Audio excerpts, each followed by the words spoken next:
Hello everyone and welcome to today's video. Today we'll be discussing about audit of security deposits and EMD. I know you might not be aware of the concept of EMD. We'll be discussing that too. If you're someone new to the channel, please start watching our basics of auditing videos. There is a separate playlist made for that and start watching that. You will be learning everything about audit. Okay. Uh, Starting with today's agenda of audit or security deposit. So suppose you went to a company and your manager has allotted you the area that you need to check all the security deposits of the company, the security deposit balances of the company. So how do you begin with? So the client has given you the financials, like this is a financial of HUL, and security deposits comes under other financial assets. Okay, so other financial assets, the value which is coming showing here is 720 crores. So out of this, you need to take a reasonable assurance on the balance of security deposit. So if you open note number 8, which is given in page number 81, I know because I've seen this. So note number 8. So here it is coming security deposit, right? And the balance right now which is showing is 98 crores rupees. So you as an auditor needs to take reasonable assurance on this figure of 98 crore rupees. So what are the procedures or what are the test controls or substantive audit procedures which will be performing to obtain reasonable assurance that this figure is gives a true and fair view of the company affairs.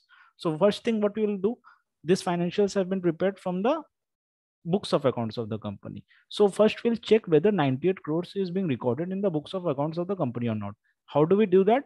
We'll see that whether this balance is showing in the trial balance or not. So I have just made a trial balance extract. Yeah, this is the, sorry, I'm facing issues with, yes, sorry. Yeah. So this is the trial balance of the company. Just forget about the 98 crores figures which you are seeing in the annual report. I think it as if it is 31 lakh rupees, and we will be performing audit procedures from here. So first thing, suppose the financial in the financial statement in the note number 8, security deposit balance was showing 31 lakh rupees. You checked with the trial first thing, and in the books of account it is showing 31 lakh rupees. After doing that, the second step what you'll be performing is that you will be checking it with the ledger. Now ledger balances and trial balances of closing balances obviously will match, but if there is a timing difference, suppose the trial is old, it has been taken 10 days back, and there are chances that the company personals do pass some backend entries, there will be a chance that the ledger balance which is shown and the trial balance will not match. And that's why whenever we perform our audit procedures, the first thing what we do is that we see that what is showing in the face of the financial statements, we link it with the notes, then we link it with the trial balance, and then we link it with the ledger. Okay, I hope this concept is clear with you. So security balance is showing 20 lakh rupees, then we'll be moving to the ledger. So here is an extract of the ledger which is showing that the balance is 20 lakh rupees. So our first check is performed, that 20 lakh rupees what is showing in the trial balance is matching with the ledger balance. Okay, moving further, now what are the audit procedures, what are the substantive audit procedures which you will be performing to in order to comment on this value. So in case of deposit, it's very important that you do have a party wise balance, that which parties you have given deposit. So I will ask from the client, and if not then I will try to make it from the ledger itself, that what is the party wise balances to whom you are showing this 20 lakh rupees. So in this case, this is an extract, this is the details, that these are the parties involved. There is a central excise company, 10 lakh rupees have been given to the company. Airport Authority of India, 5 lakh rupees. 3 lakh rupees to this party, 2 lakh rupees, and 20 lakh rupees. So these are the parties whom the company has given balances. And make sure that the year, for the period from which the deposits are lying outstanding, deposits are lying, sorry, not outstanding, deposits are lying in the books, are also mentioned in the party wise detail. That helps you in doing the lot of analysis and all, which we'll be discussing. So not only the ledger balances, we did not only check the ledger balances, but we also asked about the party wise details, and we will need to make sure that the party wise balances are matching with the ledger balances. Okay, the second step what we'll be performing is that these balances which are lying so long, we need to check whether the company is in regular transaction with these parties or not.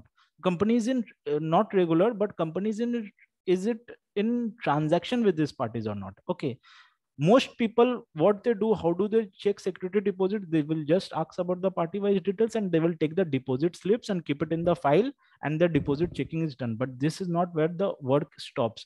You need to check, like the company has a transaction with, the company has given 5 lakh rupees to Airport Authority of India, and it is lying till 2013. Why is, what is the reason that the company has given Airport Authority of India? Maybe at that time there was some business which was going on at the, in the year 2013 with this company, uh, and that's why the company gave 5 lakh rupees. But subsequently, at current date, there is no, nothing, no transaction going on with Airport Authority of India. So in that case, the company should either ask from the money, and in case the company, you maybe after questioning the management that why are you, why this money is kept idle and why you're not taking back the money, the, there is a chance that they will say that no, we asked from them, they are not willing to pay and everything. Then you need to write off this money, or you need to take proper provision in the books. So these are the value addition points, or value addition work which the auditor does. So it's not only checking the documents, checking the physical receipts and all, and your works ends. You have to perform some more audit procedures, and then you can make observations that 5 lakh rupees needs to be either taken from the client, or if there is no chances of recovery, you need to make adequate provision for the same. Similarly, in electricity, sometimes you need, also need to check that what was the you need to see the root agreements, that where it was maintained, the clauses that you need to pay security deposit of this much amount and all. Because sometimes I have seen in electricity company, what happens that they do ask for security deposit based on their average month billing. Suppose like you, your average last 12 months average month billing was coming to per month billing was coming to 10 lakh rupees, suppose. So you need to pay 10 lakh rupees. The next year the average billing might lower down, and it might come to 8 lakh rupees also, or 6 lakh rupees also. The electricity companies do issue a letter that this year your last 12 months average billing was around 6 lakh rupees, so the security deposit which you need to maintain with us is 6 lakh is rupees 6 lakh for 1 month average bill. Okay, and right now your deposit which is lying in the books is 10 lakh rupees, then 4 lakh rupees is remaining idle in the it was remaining idle in the in the, you have given more to the electricity company which you can take back. So there also, so this kind of analysis also could be performed from the company's point of view, and from the company, and you can add value to the management, that whether the minimum amount which will be kept is that much amount is only given, and not a lot more. Also in many cases there might be clauses of interest as well, that okay, you're giving me security deposit, but I will give you a 4% interest and all. So whether such amounts are getting received, whether the company is doing proper accounting of the same, these are also a few things which you need to check. So I hope you got an idea that what are the areas and how do you think about when you're doing audit of security deposit. So after checking all this, you can write it in your uh, like a checking notes below the ledger when you're, where you're doing the documentation, that we have checked the deposit slips, you have checked the contract, you have checked the TDS deductions and all, if there is any TDS deduction applicability on the deposits and all. uh, uh, I hope TDS deduction might not be applicable in this case, but whether the deposit amounts are matching with the deposit slips or not, and whether all are regular parties which the company is doing transaction or not. So this is how you proceed, and there might be few other issues which might come. So do let me know in the comment section what other areas or what are other issues you are facing. Moving on, we'll be discussing about one another interesting concept of EMD. So EMD, how this concept came, what is EMD is basically, it's earnest money deposit. EMD stands for earnest money deposit, and this is basically that whenever any tender is floated in an organization, suppose any, or any company is inviting for quotations and all, they do have a practice that uh, do give us some deposits and then only put your quotations to check their sincerity. Because if you're asking for quotations from 10 people and one person just randomly told that I will, you know what, this material I will be supplying for 100 rupees, although everyone is saying that it will be charged more than 1000 rupees, but if he's saying that I am supplying at 100 rupees, then he will be getting the order, and after the order has been given to him, he might not supply because he was not serious, he was making a joke. So in order to check the sincerity, that's why the earnest word is coming from that term. In order to check the sincerity of the person, and deposit is taken while accepting quotations from these people. So these are the, so your company might participate in uh, few companies quotations and all, and they give deposits for these purposes.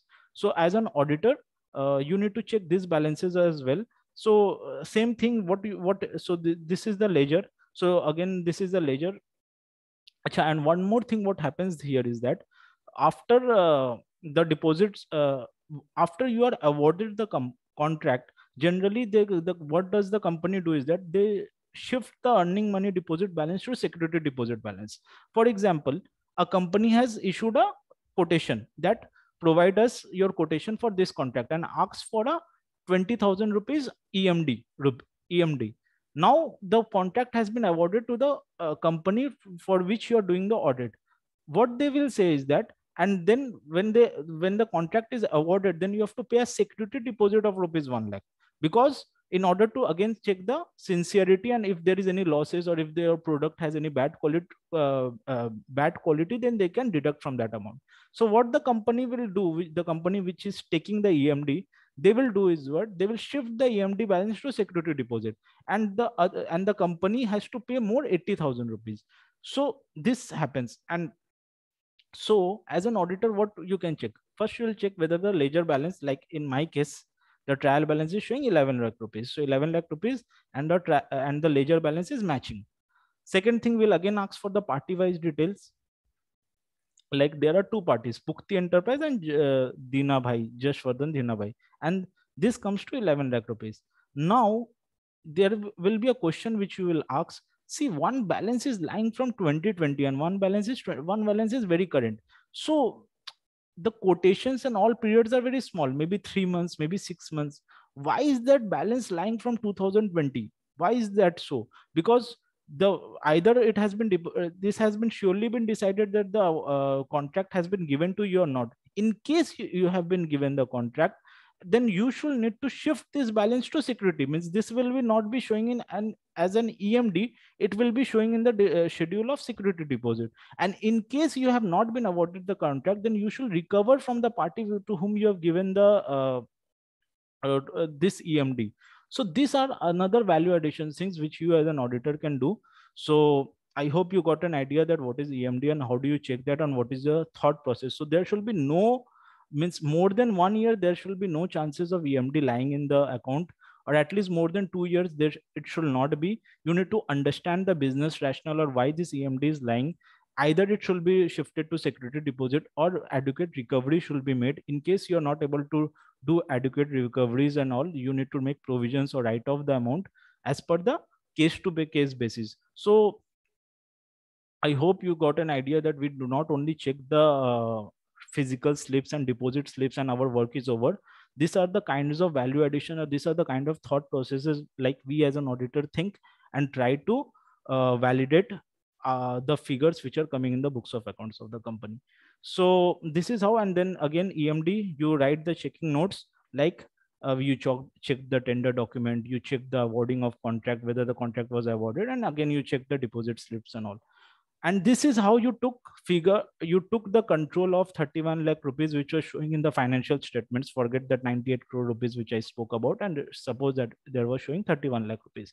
And this is how you took control of these balances. And also you did check the current and non-current bifurcation. So as per this thing, like if you're seeing this deposit is lying, like I showed you that the party wise detail, that 2012 13, if in all cases these are long term deposits and there is no chances of recovery of these deposits in the next subsequent year, then all this money will be shown under the head non current. So as an auditor, after checking presentation and disclosure, also an important thing which an auditor checks. So auditor should check whether the, so it is showing in non-current, and it is not like there are two deposits in this balance sheet. One is current is showing 52 crores, and one is non-current which is showing 98 crores. The adequate bifurcation is also correct or not. Presentation, like it did not show the amount in the financial or directly in the face of the balance sheet. Like if you see in this page 70, there was financial asset, then there were few breakups: investment in subsidiary, investment, loans, and then there was a category other financial assets. In category other financial assets, there were 4 or 5 line items. Out of that, in one line item, security deposit was written. They could have written security deposit here as well. Like they could have written security deposit here and shown the value at 98 crores rupees, but they did not do that because because as per the guidance note on India Schedule 3, they are required to show this amount under other financial assets and not in the face of the balance sheet. So as an auditor, these are also the few things which you check, that the presentation and disclosure part, so that are as per the accounting standards and as per the guidance note or not. So this also comes under the purview of audit. Okay. So and this is how you do the audit. So this is the financials of the company. So and how do you maintain the working paper? You will be just linking this with the file, or with a, you can make a working folder, and here you can keep an extract of the trial, then you can link it with the deposits and EMD. You can also put a hyperlink here so that it is easy to navigate. You can put a hyperlink here that it will move to deposit schedule, it will move to EMD schedule. Also, the physical deposit receipts, you can embed those files, like in this party wise detail. Here you can embed the things here, and embed the documents, and this is how you maintain the working papers. So there will be a trial extract, and then there will be the ledgers and all, and then there will be checking notes, proper checking notes written. So this checking notes which I've written here, you can, if this is the face of your working paper, if this is the face of your working paper, you can write down the checking notes, that what are the documents which you have checked. So and then this could be numberized. So if you're making a hard copy of the document, suppose, so this is the financial statement, you just write down that in which working file, like suppose there are 4 files or there are 5 files, and your security deposit is in file 3.